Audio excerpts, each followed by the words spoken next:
The galaxy had long believed the humans were finally tamed. After centuries of war, diplomacy, and integration into the galactic concord, they had become respected, even admired. Their military might was legendary, but dormant.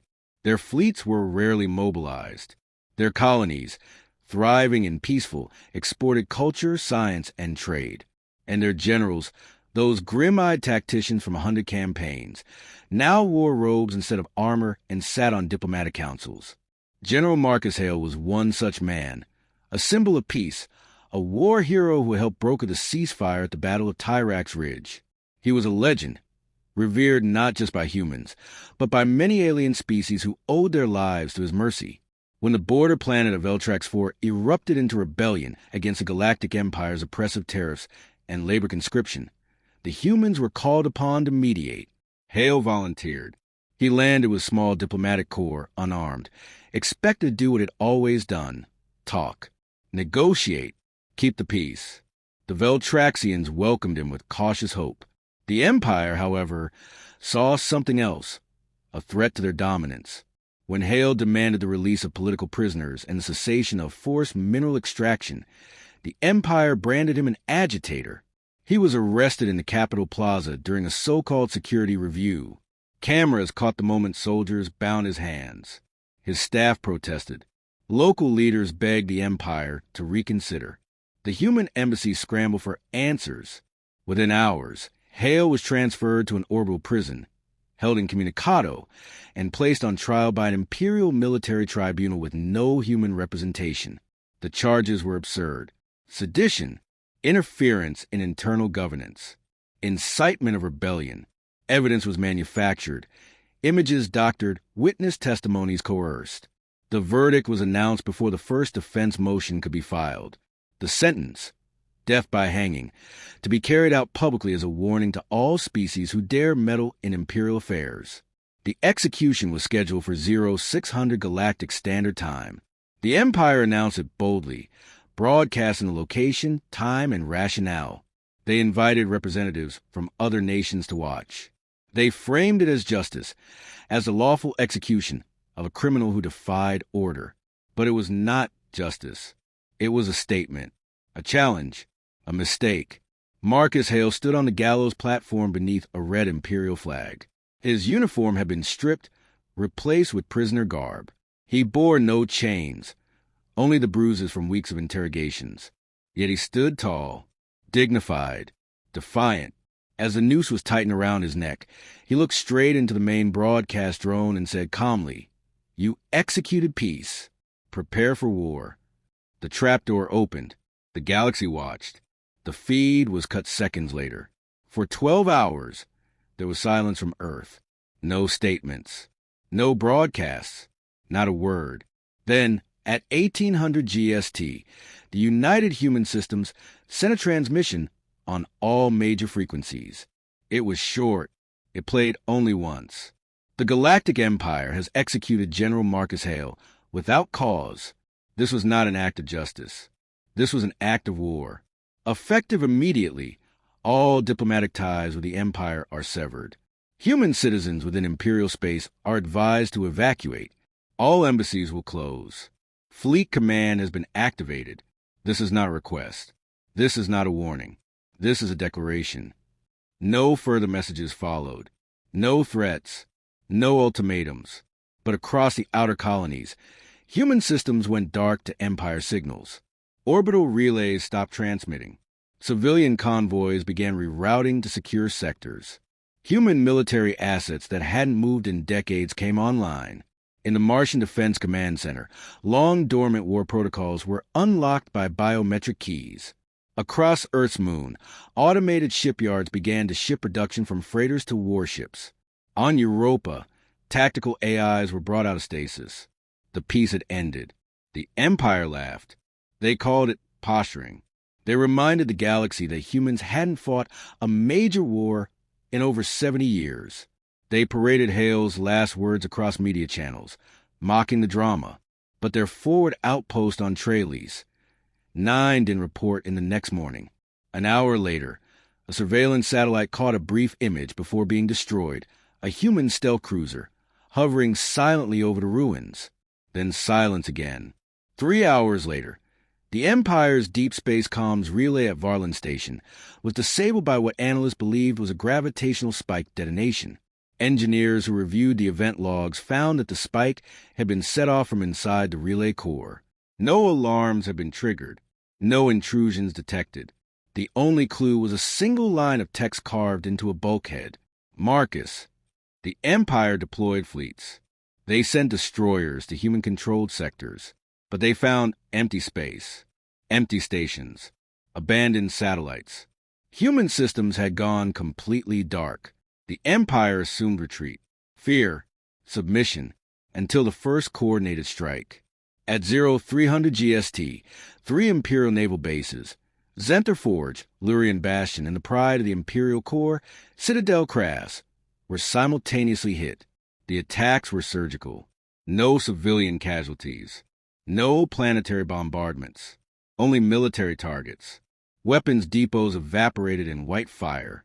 Command bunkers collapsed from within. Fleet repair yards crumpled under atmospheric entry bombs that bypassed shields entirely. The next broadcast came 12 minutes later.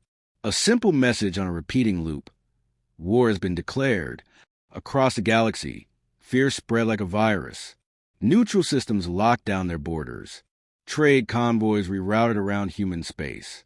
The Galactic Concord issued a plea for peace. But humanity did not answer. Instead, it moved. The humans weren't posturing. They weren't seeking revenge. They were executing strategy. With the precision of a scalpel and the force of a sledgehammer. The killing of General Hale hadn't just been an insult. It had been a declaration of hierarchy. And humans did not submit. On Veltrax 4, the site of Hale's execution, Imperial forces began to withdraw within the week. Not from orders, but from fear. Mysterious power surges disabled entire defense grids. Automated drones hacked into Imperial comms and played Hale's last words on a loop. Troop morale collapsed. Some surrendered to unmarked dropships that vanished into the night sky. By the end of the first week, the Empire lost 6 outposts. By the end of the second, 2 full sectors. Not because of overwhelming force, but because of surgical precision and something far worse.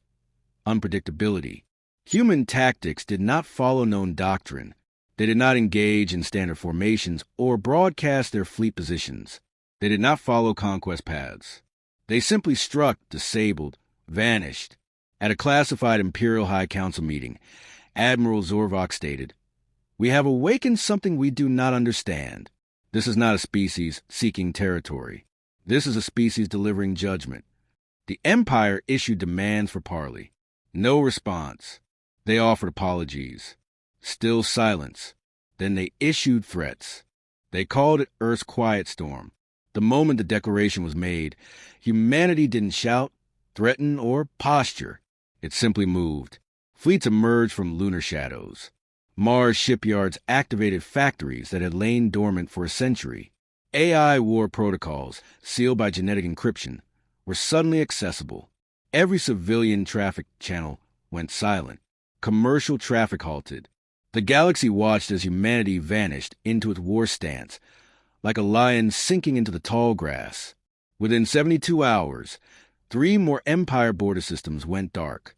There were no battle reports, no official losses, just missing ships, lost communications, and sensor anomalies. The Empire tried to mobilize a show of force, dispatching 2 fleets to human border regions. They vanished without a trace. No wreckage, no distress calls. A salvage vessel later recovered fragments of 1 cruiser. It had been sliced from bow to stern with subatomic precision. Then came the go signals. Entire fleets received decoy orders, leading them into ambushes.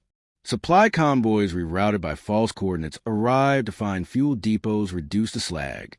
Human operatives had infiltrated communications protocols, and no one knew how. Panic set in. Commanders stopped trusting orders. Fleets refused to move. The Empire's paranoia grew. Internal purges began as officers were accused of espionage. Whole outposts were abandoned in suspicion. The humans never fired a single shot in those cases. They simply watched as the Empire tore itself apart from within. And then the strikes began. At Veltrax Prime, orbital command was vaporized by kinetic rods deployed from deep space launchers. The rods had no propulsion, no traceable source, just mass and velocity. They hit with the force of miniature suns. No alarms triggered. One moment the command center existed. The next it was a crater. At Ivex Citadel, 6 anti-air batteries malfunctioned simultaneously, their internal circuits fried by invisible pulses. Minutes later, atmospheric drop pods deployed from low orbit.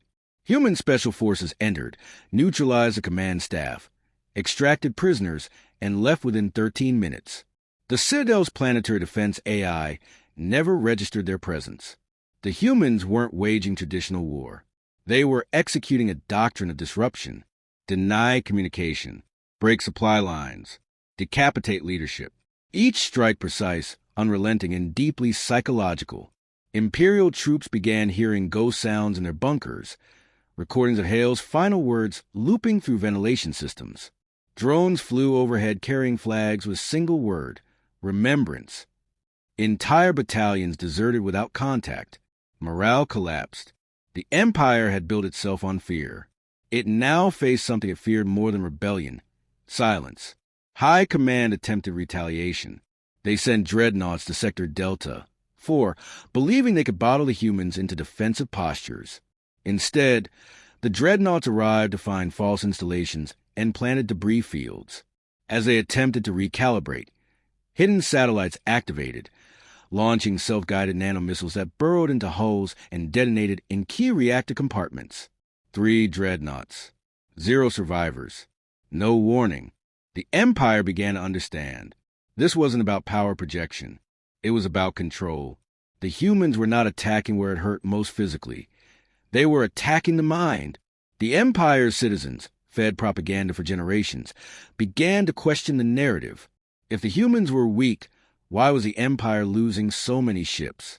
If they were cowards, why did no one dare face them directly? Attempts to rally the public failed. Recruitment drives were met with riots.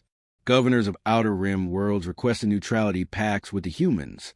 The Empire branded them traitors. Within a week, 5 governors vanished. Human intel teams? Rogue locals? No one could confirm. But the message was clear: neutrality was not betrayal. It was survival. In a bold attempt to reclaim momentum, the Empire sent its famed 9th Legion to recapture Zero Station, a logistics hub seized by human forces. What they found was not resistance, but abandonment. The station appeared deserted. No life signs. No defenses. They docked. Within minutes, the hull sealed. Internal lights dimmed. The AI announced atmospheric venting. Emergency protocols failed. Every oxygen supply had been rerouted through hidden ducts and flushed in an instant. The 9th Legion suffocated in their armor, clawing at sealed hatches. An audio recording played on loop. Marcus Hale's voice whispering, "We are here." Zero Station then exploded by its own reactor's overload. Every bit of data collected during the boarding op was corrupted by a viral payload embedded in the station systems. Empire High Command had no choice but to admit it. They were losing a war that didn't even look like a war. In the Empire's outer military institute, scholars and tacticians attempted to model human engagement patterns. They failed. Human unpredictability defied even quantum forecasting. One analyst submitted a report with only 2 words: stop predicting. When asked what humans wanted, the prevailing theory was revenge. But revenge is often emotional, chaotic. This was neither. It was cold, measured, and far-reaching. The humans weren't just avenging Marcus Hale. They were dismantling the very structure that allowed his execution to occur. They targeted the Empire's economic arteries next. Trade hubs went offline. Galactic banks tied to Imperial credits suffered sudden algorithmic hacks, draining coffers in seconds. Massive cargo fleets found their routes mined with micro-warp traps, tearing their engines apart on exit. Supply lines collapsed. Imperial territories began to starve. And still, humanity said nothing. The Council of 9, Earth's supreme wartime body, made no public appearances. No propaganda, no chest-thumping speeches. Only silence. The galaxy expected anger, fire, destruction. Instead, it got shadows and logic, surgical efficiency, strategic erasure. In private, galactic leaders started calling them the Quiet Legion. When the Empire attempted to open peace talks, their diplomats were met with automated responses. Not yet. One high-ranking Empire commander, Viceroy Tharn, attempted to effect, offering intelligence in exchange for asylum. He was accepted. Within 6 hours, 5 major Empire military outposts suffered simultaneous blackouts. Tharn hadn't even finished his first debrief. His only comment, they already knew. Panic became doctrine. Empire forces began sabotaging their own infrastructure, believing human infiltration inevitable. Engineers were ordered to construct manual overrides for all automated systems. Yet no override could stop morale from dying. Generals whispered of losing not just battles, but reality itself. Finally, the Empire assembled the Crimson Armada, its largest unified fleet in over a century. 2,000 ships, elite crews, redesignated for a full-scale counter-invasion of human sectors. They never made it past the Targassi line. Their fleet entered a dead system. Nothing appeared hostile. As they passed the outer debris ring, mines laced with cloaked gravity wells activated. Ships collided. Others were dragged into planetoids. Then the jammers activated. Communications ceased. Targeting failed. Internal systems rebooted under alien code. That's when the human ships decloaked. Zarken Prime, the heart of the Empire, was a world built on fear. Its spires reached through artificial storms. Its orbital rings housed fleets, and its surface crawled with surveillance. No enemy had ever set foot within its system. No threat had ever come close. The notion that someone might reach the Imperial throne was unthinkable, until the throne room went dark. Security systems failed in perfect synchrony. Every camera, every sensor, every AI-operated barrier ceased functioning for 91 seconds. When systems rebooted, nothing seemed touched, except for one thing. Every single screen now displayed a still image. Marcus Hale, standing on the gallows, eyes locked on the lens. Below it, one line, "We warned you." Panic spread faster than fire. Military police flooded the capital. Navy commanders sealed the system. The Emperor ordered an emergency council session, but the damage was already done. Trust collapsed. If the humans could reach the palace core and leave without a trace, then nowhere was safe. Desertion spiked. Planetary governors demanded sovereignty. The Empire tried to rally with shows of strength, but half the parade were marred by blackouts, unexplained signal jams, or sudden power failures. Each time, someone played Hale's voice.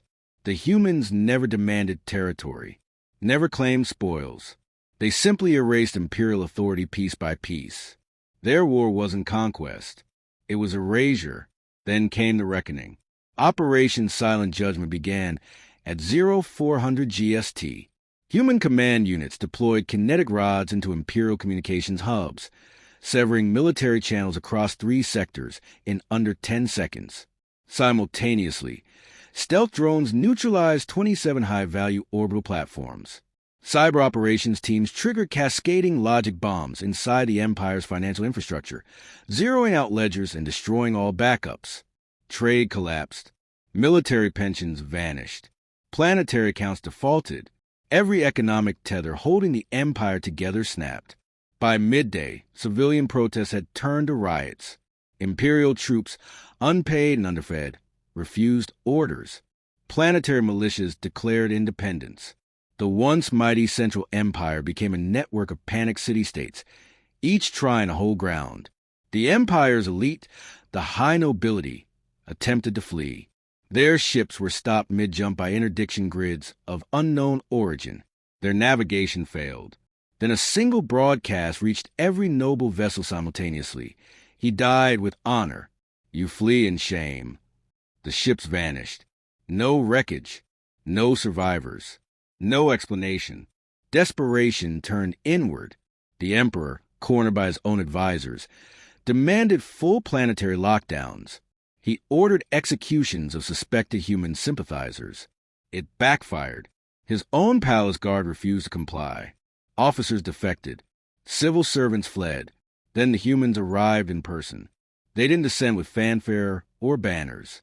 They landed quietly on the outskirts of Zarken Prime, deploying mobile command centers within hours.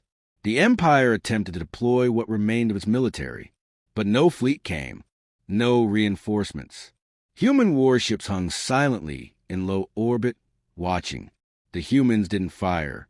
They transmitted coordinates. To the Empire's shock, rebel factions within the capital began moving to those coordinates, not in defiance, but in cooperation. Within days, a full underground resistance emerged.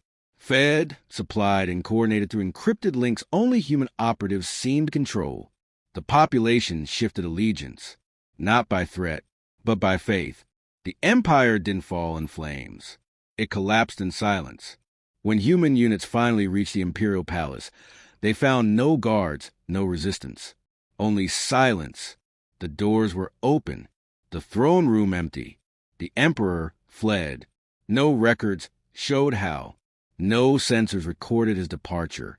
But inside the throne room, carved into floor with precise plasma burns, were Hale's last words. "You executed peace." The tribunal began within days. Held not on Earth, but on a neutral Concord station. Humanity invited every species to witness the proceedings. There were no executions, no public spectacles. The humans presented evidence. The trials were efficient. The verdicts clear. The remaining Imperial leadership was sentenced to lifelong containment on Martian penal colonies. No cruelty, just isolation. Humanity did not return vengeance in blood. They returned law. Galactic historians would later mark it as the first true display of post-conquest ethics. Humanity, despite its overwhelming power, did not burn the Empire to ash. They dismantled it, piece by piece, and left its remnants to the mercy of the same justice it had denied Hale. In place of the Empire, independent worlds formed alliances. Trade was restored. The Galactic Concord expanded. But this time, the humans were not spectators. They were guardians. Earth refused to sit on any throne. It declined rule, but it made one thing clear. Harm one of ours, and we will come. A memorial was placed at the site of the gallows on Veltrax 4. A single monolith, black stone, unmarked except for a quote etched in the native language and translated in hundreds of tongues. He stood alone, so he never would again. Each year, on the date of Hale's execution, the monolith pulses with a faint light. No one knows how. The Veltraxian government says no system powers it, and still it glows. The galaxy never forgot. They never dared repeat the mistake, not because of fear alone, but because they saw what it meant when a species chose justice over revenge, strategy over chaos, control over destruction. Humanity didn't just win a war. They defined what happens when you murder peace and expect silence in return. And the stars would never be the same again.